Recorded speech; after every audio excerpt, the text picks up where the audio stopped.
Hello friends, welcome back to my YouTube channel Renu Mittal coaching classes. कैसे हैं आप सब? I am Renu. I hope आप लोगों की प्रिपरेशंस बहुत अच्छी चल रही होंगी। सो आज हम करने वाले हैं most repeated questions of business finance, right. काफ़ी एग्जाम मतलब अगर हम पीवाई की उसकी बात करें तो कई बार काफ़ी बार जो है ये क्वेश्चंस क्या है एग्जाम्स में आए हैं। सो आज हम इससे हमारे क्या होगा, कॉन्सेप्ट की रिवीजन भी हो जाएगी। So let's start. Here is a first question. Operating incomes and the discount rate of a particular risk class are the two factors determining, कहते एक तो operating incomes and एक जो उनका discount rate of a particular risk, right। कहते are the two factors determining, ये दो factors हैं, क्या डिटरमाइन करते हैं ये?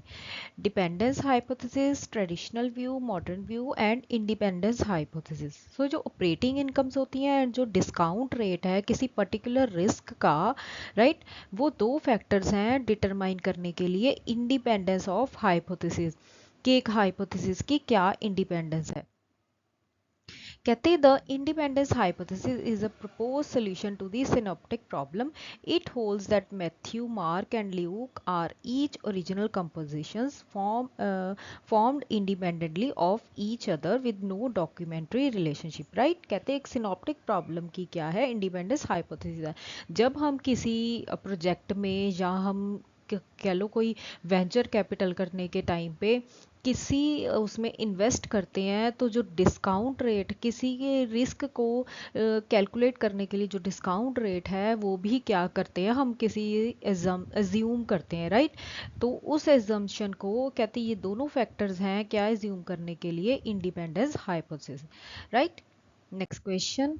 The largest single institutional owner of common stocks is, सबसे बड़ा लार्जेस्ट कहते हैं सिंगल इंस्टीट्यूशनल ओनर कौन है कॉमन स्टॉक्स का? Mutual funds, insurance company, pension funds and commercial banks. So जो सबसे बड़ा जो लार्जेस्ट सिंगल इंस्टीट्यूशनल ओनर है कॉमन स्टॉक्स का वो कौन है? Mutual funds. क्या है हमारे? Mutual funds, right. Next question. The decision to invest a substantial sum in any business venture expecting to earn a minimum return is called, right, कि हमने क्या है एक substantial sum क्या है किसी business venture में invest करना है so that कि हम उस पे minimum return earn कर सकें, उस decision को क्या बोलते हैं? Working capital decision, investment decision, production decision और सेल्स डिसीजन। सो यहाँ पे हमने क्या हम क्या डिसीजन ले रहे हैं, इन्वेस्ट करने के लिए। So this is our investment decision. क्या होगा वो हमारा इन्वेस्टमेंट डिसीजन होगा। कहते हैं the investment decision relates to the decision made by the investors और the top level management with respect to the amount of funds to be deployed in the employment investment opportunities, right. Next question. Savings accounts are dash but are not dash, right. कहते savings account क्या होती हैं but क्या नहीं होती?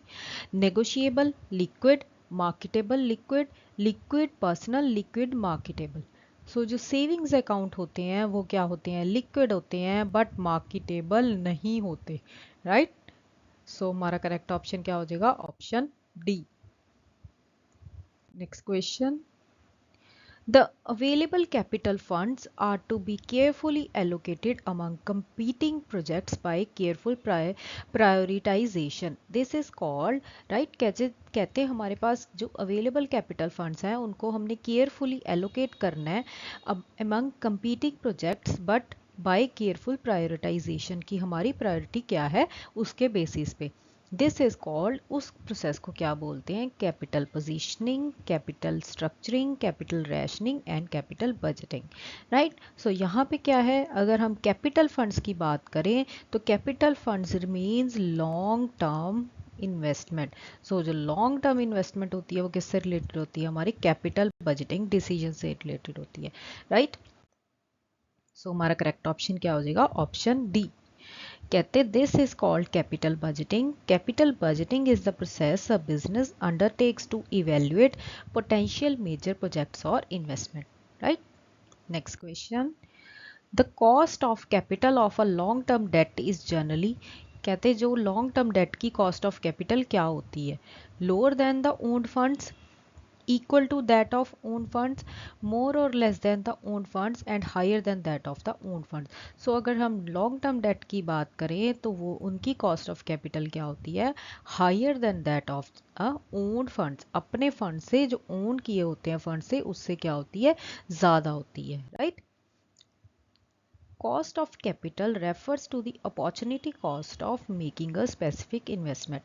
It is the rate of return that could have been earned by putting the same money into different investment with equal risk. Right कहते cost of capital means opportunity cost है कि हमने किसी स्पेसिफिक इन्वेस्टमेंट में invest करना है. It is the rate of return that could have been earned by putting the same money into different investment with equal risk.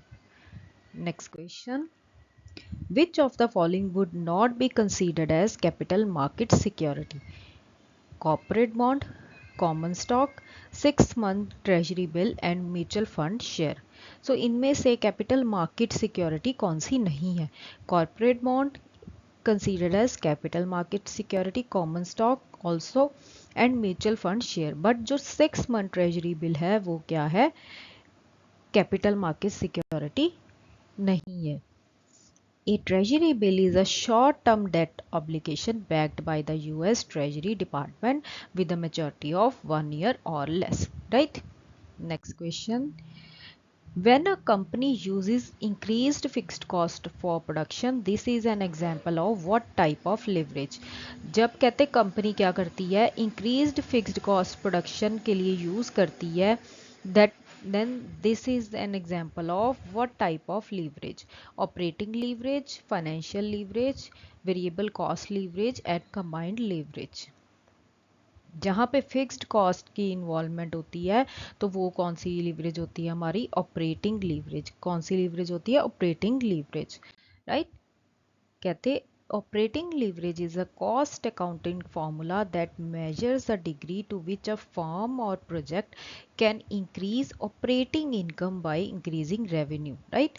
कहते operating leverage क्या है, measure करता है कि किस तरह एक फर्म और प्रोजेक्ट अपनी और ऑपरेटिंग इनकम को इंक्रीज कर सकती है by increasing revenue. A business that generates sales with high gross margin and low variable cost has high operating leverage. जहाँ पे हमारा मार्जिन ज़्यादा होगा एंड वेरिएबल कॉस्ट कम होगी वहाँ पे हमारा लीवरेज भी ज़्यादा होगा, right. Next question.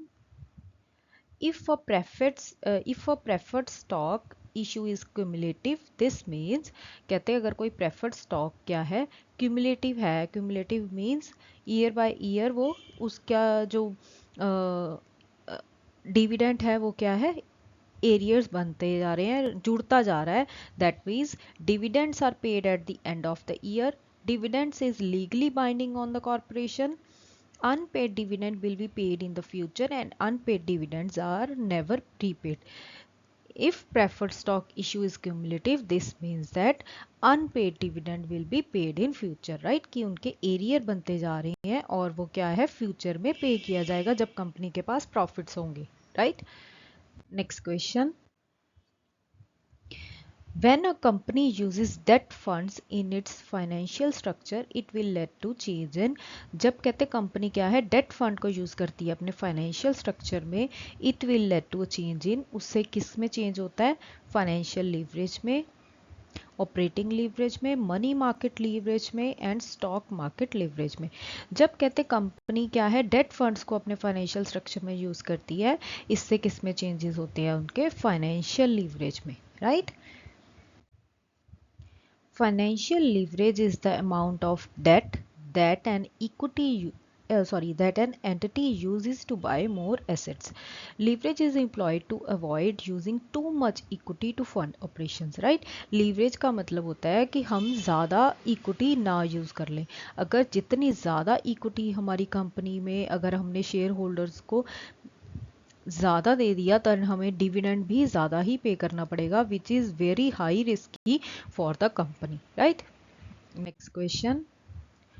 Which of the following is not a characteristic of investment company? Pooled investing, pooled means सब बहुत सारे जब इन्वेस्टर्स एक साथ अपनी इन्वेस्टमेंट को किसी प्रोजेक्ट में इन्वेस्ट करते हैं उसको बोलते हैं pooled investing. Diversification, managed portfolios and reduced expenses. So investment companies में एक्सपेंसेस कम नहीं होते, राइट वहाँ पे पूल इन्वेस्टिंग भी होती है, डाइवर्सिफिकेशन भी होता है एंड पोर्टफोलियो भी मैनेज होता है, बट रिड्यूस्ड एक्सपेंसेस नहीं होते। Next question. A company having easy access to the capital markets can follow a dash dividend policy. अगर कहते किसी कंपनी के पास ईजी एक्सेस है किसी कैपिटल मार्केट में इन्वेस्ट करने का, दैट मीन्स कंपनी कौन सी डिविडेंड पॉलिसी फॉलो कर रही है, liberal, formal, strict and varying. अगर कंपनी इजीली कहते कैपिटल मार्केट को एक्सेस कर सकती है, दैट मीन्स उसमें इन्वेस्ट कर सकती है, then company follow a liberal dividend policy, right. Liberal means जब कंपनी के पास प्रॉफिट्स होंगे, इनफ प्रॉफिट्स होंगे, तब वो डिविडेंड पे करेगी, अदरवाइज डिविडेंड नहीं पे करेगी, right. It is a policy of distributing a major part of its earning to its shareholders as dividend and retains a minimum amount as retained earnings, right? कि जब company के पास enough profits होंगे तो वो अपना ज़्यादा पार्ट क्या करेगी, अपने शेयर होल्डर्स को देगी, बट अपने पास क्या करेगी, minimum amount of retain earnings रखेगी, right. Next question, fixed cost per unit.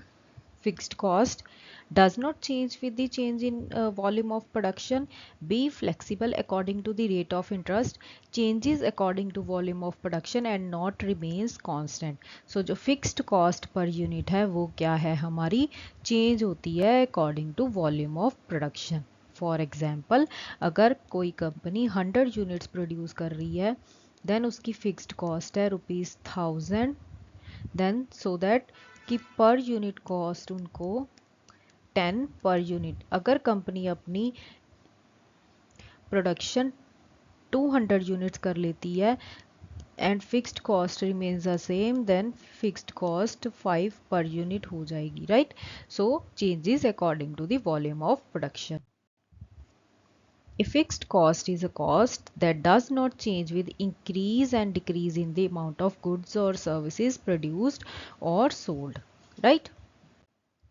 Next question, variable cost in an organization. जो वेरिएबल कॉस्ट होती है वो क्या होती है, fixed according to the rate of growth, changes with the volume of production, does not change with the volume of production and remains constant. So जो variable cost भी होती है वो क्या होती है, चेंज होती है with the volume of production. जैसे जैसे हम अपनी प्रोडक्शन को इंक्रीज करेंगे, variable cost also fluctuate. A variable cost is a cost that changes in relation to variations in an activity. In a business, that activity is frequently production volume with sales volume being another likely triggering event, right? कि अगर production volume को देखें sales volume के साथ, then जो हमारी variable cost है वो पक्का चेंज होती है, right. Next question. An unmanaged fixed income security portfolio handled by an independent trustee is known as, कहते एक अनमैनेज कोई भी फिक्स्ड इनकम सिक्योरिटी पोर्टफोलियो है उसको एक इंडिपेंडेंट ट्रस्टी हैंडल करता है, उसको क्या बोलते हैं, junk bond fund, closed end investment company, unit investment trust and hedge fund. So जो unmanaged fixed income security portfolio है वो किसके द्वारा थ्रू हैंडल किया जाता है, हेज फंड्स के थ्रू, राइट। उनको क्या बोलते हैं, hedge funds. A hedge fund is an investment fund that pools capital from accredited investors or institutional investors and invest in a variety of assets, often with complicated portfolio construction and risk management techniques. जहाँ पे बहुत ज़्यादा risk होता है, hedge fund क्या करता है, उस इन्वेस्टमेंट फंड में क्या करता है, अपनी इन्वेस्टमेंट करता है, right. Next question, variable cost per unit. जो वेरिएबल कॉस्ट पर यूनिट है वो क्या करती है, varies with the level of output, remains constant irrespective of the level of output, changes with the growth of the firm, does not change with the volume of production. So जो variable cost per unit है वो भी क्या करती है, varies with the level of output. जैसे जैसे हमारा आउटपुट बढ़ेगा ये भी वेरिएबल कॉस्ट क्या करेगी, वेरी करेगी। In financial management, variable cost per unit refers to the cost that fluctuate in direct proportion to the level of production or output. Therefore, the correct answer is A, varies with the level of output. Variable costs typically include expenses such as raw materials, labor, utilities, which increase or decrease as production level change. Right? अगर हमारी production ज़्यादा होगी then obviously expenses like raw materials पे, labour पे, utilities पे, electricity पे वो ज़्यादा खर्चे होंगे. राइट? तो इसकी वजह से variable cost per unit varies with the level of output. Next question. The arbitrary process is the behavioral foundation for the जो arbitrary process है वो कहते हैं behavioral foundation है किसका? MM approach, Access approach, Gordon and Miller approach. So जो arbitrary process किसने introduce किया था? Miller MM approach. Right? Next question. Which of the following generally traded on stock exchanges? Stock exchanges पे generally किनको trade किया जाता है? Unit investment trust, close end investment companies, open end investment companies, all trade on stock exchanges. Right? So हमारा correct option क्या हो जाएगा? All trade on stock exchanges. Next question. Financial leverage को क्या बोलते हैं? Trading on equity, trading on debt, interest on equity and interest on debt. So financial leverage is also known as trading on equity because it is the balance between the cost financing operations with equity or debt and the income earned from the operations. In other words, it's a gamble. Next question. Bonus shares are not permitted unless the dash shares, if any, are made fully paid. कहते bonus shares कब तक permit नहीं करे जाते? जब तक कौन से शेयर्स को फुली पेड नहीं किया जाता? Partly paid shares, semi paid share, fully paid shares और unpaid shares. So bonus shares are not permitted unless the partly paid up shares if any are made fully paid. जब तक partly paid shares को fully paid नहीं किया जाता तब तक bonus shares क्या है? परमिट नहीं किए जाते. So our correct option is option A. Bonus shares are shares distributed by a company to its current shareholders as fully paid shares free of charge. Right? कहते हैं बोनस शेयर्स वो shares होते हैं जो कि कंपनी डिस्ट्रीब्यूट करती है अपने करंट शेयर होल्डर्स को as fully paid shares free of charge. So this is it for today's video. I hope you like the questions. Please subscribe my channel Renu Mittal Coaching Classes. Thank you so much for watching my videos. Stay tuned for more such videos. Thank you so much.